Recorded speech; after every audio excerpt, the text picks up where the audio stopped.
Hello friends. आज का हमारा टॉपिक है ग्रोथ एंड डेवलपमेंट। ठीक है, चलिए स्टार्ट करते हैं ग्रोथ एंड डेवलपमेंट।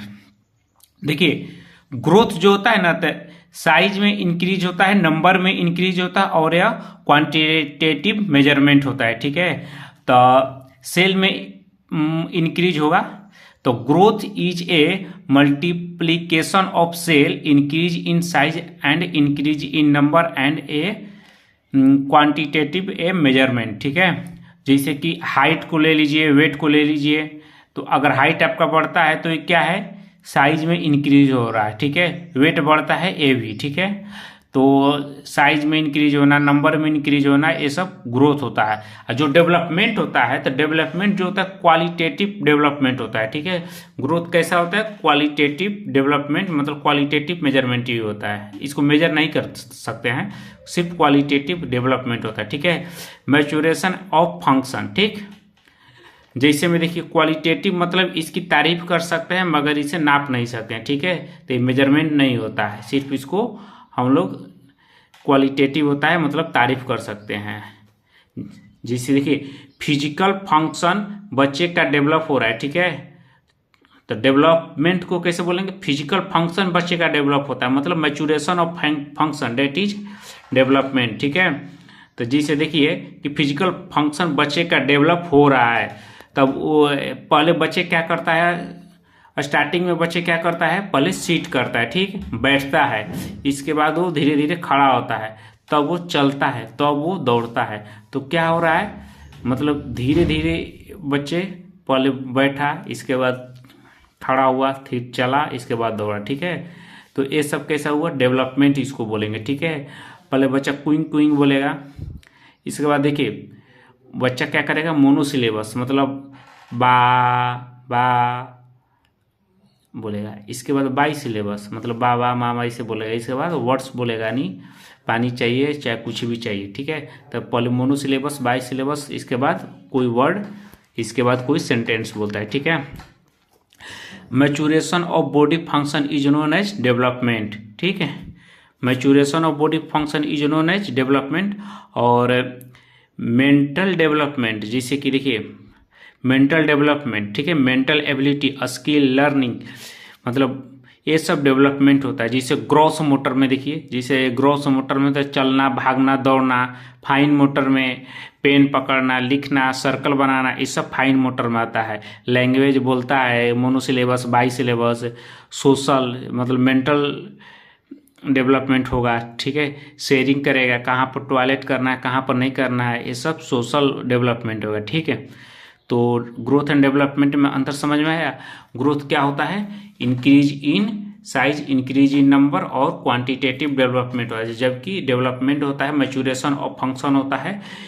इसमें क्या होता है कि बॉडी का फंक्शन जो होता है डेवलपमेंट होता है। ठीक है, तो maturation of body function is known as development.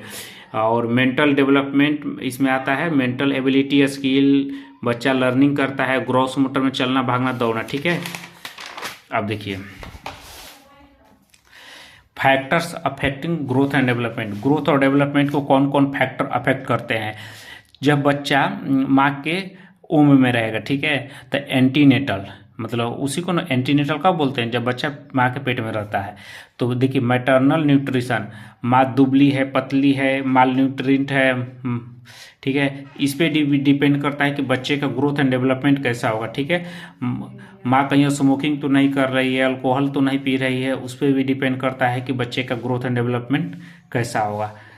कहीं वो ड्रग्स तो नहीं ले रही है, किसी तरह का उसको मेडिसिन तो नहीं चल रहा है। मान लो लेडी को कैंसर का मेडिसिन चल रहा है तो उसको ग्रोथ एंड डेवलपमेंट पर असर होगा। ठीक, मदर हाइपरटेंशन में तो नहीं है, डायबिटीज से अफेक्ट तो नहीं है, ये सभी ग्रोथ एंड डेवलपमेंट पे डिपेंड करता है। ठीक है, और रेडिएशन के प्रभाव में तो नहीं है, फीवर विथ रैशेस। ठीक, तो ई एंटीनेटल में बच्चे का ग्रोथ एंड डेवलपमेंट इस पे भी डिपेंड करता है। अब इसके न्यूट्रिशन देखते हैं कि मान लीजिए जब बच्चा बर्थ कर ले लिया, ठीक है, मतलब जन्म ले लिया, तो कौन सा न्यूट्रिशन मिल रहा है, गाय का मिल रहा है या मदर का मिल रहा है, इस सब पे डिपेंड करता है। ठीक है, जैसा ब्रेस्ट फीडिंग, ब्रेस्ट फीडिंग में ब्रेस्ट फीडिंग हुआ न्यूट्रिशन, ब्रेस्ट फीडिंग मतलब माँ का दूध मिल रहा है या गाय का मिल रहा है, ठीक है।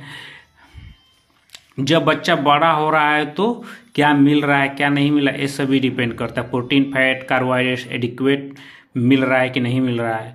इलनेस, देखिए जब बच्चा बड़ा हो रहा है तब कैसा है, किसी तरह का उसको बीमारी तो नहीं है, रिपीटेटेड डायरिया तो नहीं है, ठीक है, निमोनिया तो नहीं है, एनीमिया तो नहीं है, क्रोनिक इलनेस तो नहीं है, ठीक है।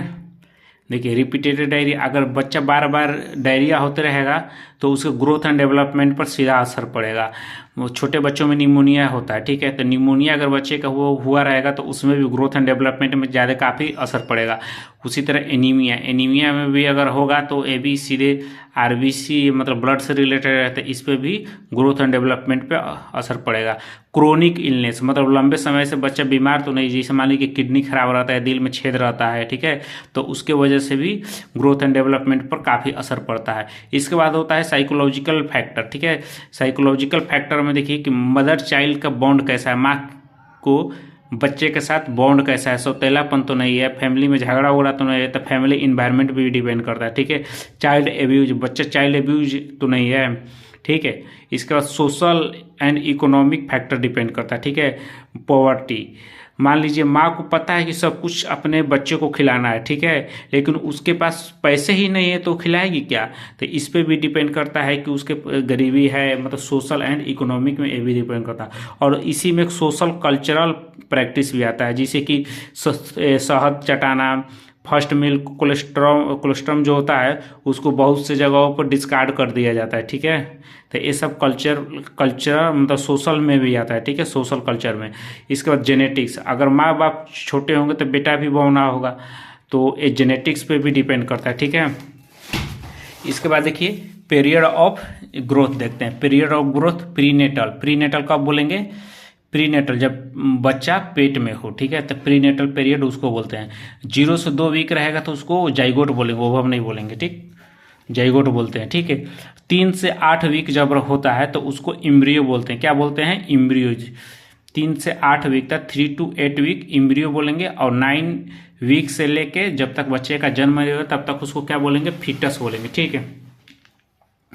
पीरियड ऑफ ग्रोथ में प्रीनेटल कब, जाइगोट कब बोलेंगे, 0 से 2 वीक तक, 3 to 8 वीक तक क्या बोलेंगे, इम्ब्रियो, और 9 वीक टू टिल बर्थ तक क्या बोलेंगे उसको, फीटस। देखिए पोस्ट नेटल पीरियड, बच्चा पैदा हो गया है तब, ठीक है। पोस्ट नेटल मतलब, प्रीनेटल मतलब जब बच्चा पैदा नहीं हो, पेट में हो, ओम्ब में हो, इसके बाद जब बच्चा पैदा होगा तब पोस्ट नेटल पीरियड बोलेंगे, ठीक है। तो पोस्ट नेटल पीरियड में देखिए पहले न्यू नेटल पीरियड होता है, ठीक है।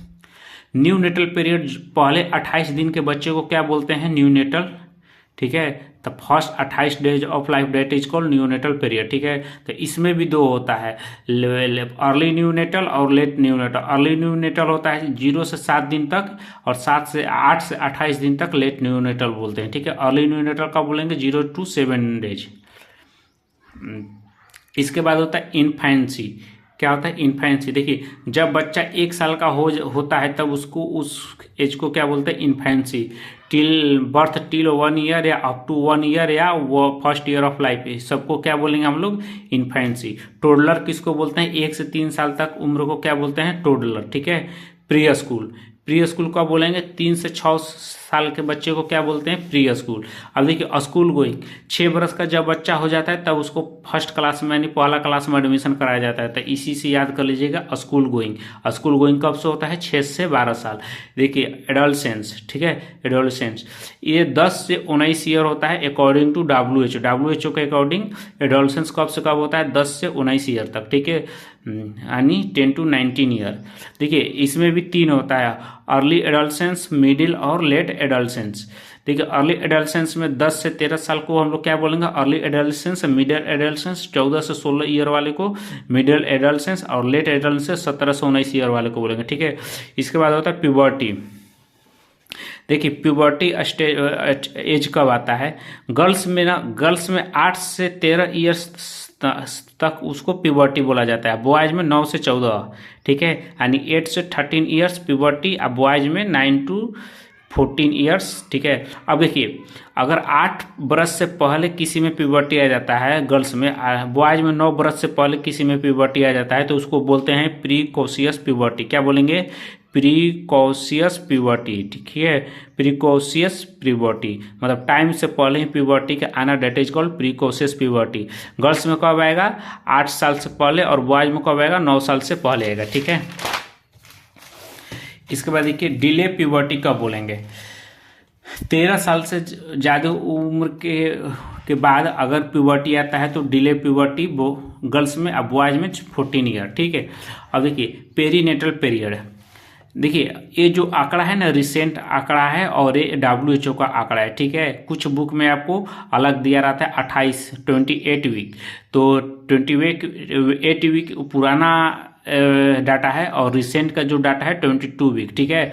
तो इसको according to WHO perinatal period किसको बोलेंगे? देखिए जब बच्चा गेस्टेशन पीरियड में होता है, माँ के पेट में होता है, तो 22वें वीक से लेके जब तक बच्चे का जन्म नहीं होता है तो जन्म के 7 दिन तक क्या होता है उसको क्या बोलते हैं? पेरीनेटल पीरियड, ठीक है। तो पेरीनेटल पीरियड कब से कब बोलेंगे? जब बच्चा पेट में हो और जब जन्म के 7 दिन तक उसको क्या बोलेंगे? पेरीनेटल पीरियड, ठीक है। तो 22 week of gestation till 7 days after birth है, मतलब जब 22 वीक पर हो और 7 दिन, जन्म के 7 दिन तक, उस टाइम को क्या बोलेंगे? पेरीनेटल पीरियड, ठीक है। तो इस पीरियड में ही क्या होता है? हाईली चांस होता है मोर्टालिटी का, ठीक है। तो पेरीनेटल पीरियड में 22 वीक ऑफ गेस्टेशन से बच्चे के जन्म के 7 दिन तक बहुत हाई रिस्क होता है मोर्टालिटी का, ठीक है। इसीलिए इसको पेरीनेटल पीरियड हम लोग पढ़ते हैं, ठीक है। एक होता है पेरीनेटल मोर्टालिटी, ठीक है। ये पेरीनेटल मोर्टालिटी यूनिवर्सल होता है, ठीक है। यूनिवर्सल है तो यूनिवर्सल डाटा है, तो इसलिए इसमें हम लोग चेंज नहीं किया है। देखिए ये तो आपको डिफिनीशन है, पेरीनेटल पीरियड डिफिनीशन है, तो डिफिनीशन WHO चेंज कर दिया, लेकिन एक क्या होता है? यूनिवर्सल डाटा है, इसको नहीं किया है, ठीक है। इसको नहीं कर सकते हैं क्योंकि यूनिवर्सल है ना। तो that between 28 week of gestation till 7 days after birth,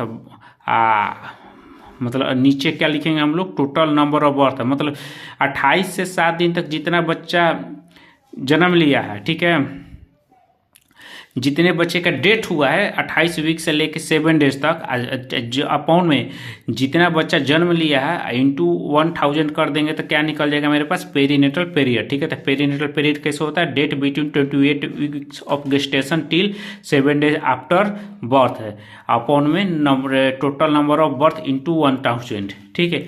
ये डाटा पुराना है इसलिए 28 वीक्स तक है इसमें। देखिए क्या होता है कि एक होता है एक्सटेंडेड पेरीनेटल मोर्टालिटी रेट, ठीक है। एक्सटेंडेड पेरीनेटल मोर्टालिटी रेट, इसको समझते हैं क्या होता है। देखिए 22, इसमें 22 वीक्स से कंसिडर करते हैं। देखिए पेरीनेटल जो मोर्टालिटी होता है तो यूनिवर्सल डाटा है, इसलिए इसको चेंज नहीं कर सकते हैं, तो इसलिए इसको एक्सटेंडेड पेरीनेटल रेट यूज लाएगा, ठीक है। तो पेरीनेटल जो पीरियड होता है तो डिफिनीशन वो होता है, तो डिफिनीशन को हम लोग चेंज कर सकते हैं, लेकिन मोर्टालिटी, पेरीनेटल मोर्टालिटी क्या होता है? आपके पास यूनिवर्सल रेट होता है, इसीलिए इसको चेंज नहीं कर सकते, ठीक है। Thank you. वीडियो अच्छा लगे तो लाइक शेयर सब्सक्राइब, और हाँ ऐसे ही नोट्स बनाने के लिए आप लोग टॉपिक का नाम बताइए, हम उसका ऐसे ही नोट्स सबका बनाकर आप लोग के पास देते रहेंगे, प्रोवाइड करते रहेंगे, ठीक है। Thank you.